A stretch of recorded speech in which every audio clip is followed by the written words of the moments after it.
Dis nou 8 uur. Welkom in Nagrus.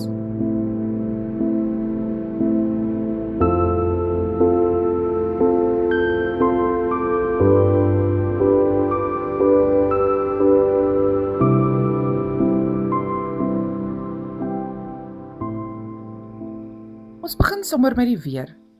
Vandag was Meksikaans warm. Dit was siesta tyd tussen 2 en 4 en niemand het hulle neuse by 'n deur uitgesteek nie. Selfs die bobbejane het middagete se tyd saamgetrek onder die afdak op die perron by die stasie. Blykbaar is die poskar se afdak nie groot of koel genoeg vir die lot nie. Gelukkig was dit eers na die skool uitgekom het en ou Gertjie kon ongestoord die possak by die stasie gaan haal gedurende tweede pouse. Die einste possak wat hopelik die uitslag bevat van die analise van die klossie hare wat Sersant Frikkie op 'n glasskerf in die houtwerkklas van die laerskool gekry het. Daai einste possak. Maar my gedagtes loop weer wyd. Waar was ek? O ja.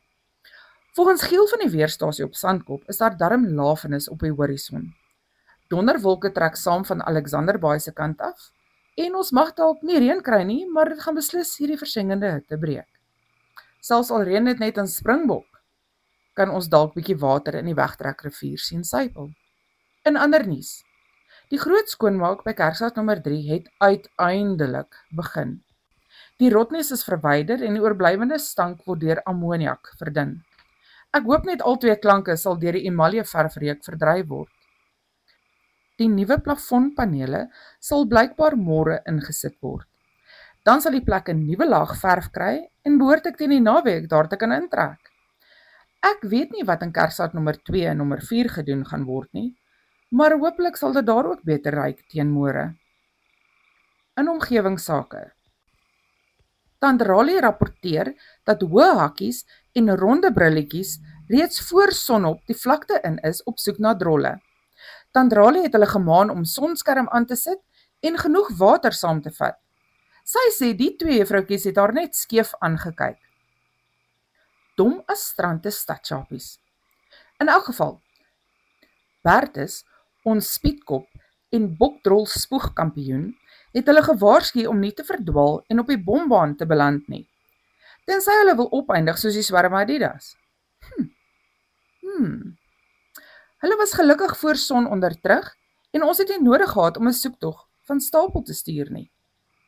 Stuyvenbroek het dit blykbaar sy missie gemaak om die onderwysers by die laerskool se hormone op te jaag. Hy het vroegoggend 'n oproep gemaak na omgewingssake se hoofkwartiere, waarna hy die res van die dag by meneer Jakob Viljoen, die biologieonderwyser by die laerskool, deurgebring het. Kleinse sê die lyn was verskriklik sleg. Al wat sy kon hoor was die woorde vang en stuur. Ek wonder wat dit beteken. Terug by Stuyvenbroek. Volgens mevrou Pretorius, die sekretaresse van die laerskool, was dit amusant om te sien hoeveel vroulike onderwysers skielik 'n rede gehad het om by die biologieklas in te loer. Wat het rekeningkunde met biologie uit te waai? Selfs mevrou Pretorius kon haarself nie inhou nie en het gaan kyk waaroor die bohaai gaan. Mevrou Pretorius bevestig dat Stuyvenbroek beslis harde kompetisie vir Gawie van die slaghuis is. Miskien moet ek maar self gaan kyk môre. Die man met die blouste oë het die dorp op sy eie verken. Hy was vriendelik genoeg, maar niemand kon hom in lospraatjies betrokke kry nie. Sari van die koöperasie sê dat hy 'n breërandhoed by haar gekoop het. Sy het ook terloops genoem dat sy amper in sy oë verdrink het. Is die dorp se vroumense besig om in verliefde tieners te ontaard met die twee menere? Ek wonder hoe lank dit gaan vat voor Nagrus se manne opgeruk gaan raak. Blou Oë het homself op die watertoring tuis gemaak en die wêreld hiervandaan bespied.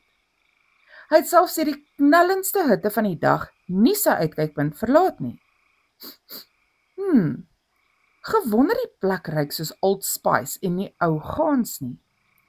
Met daardie gedagte dink ek dis nou die einde van die nuus.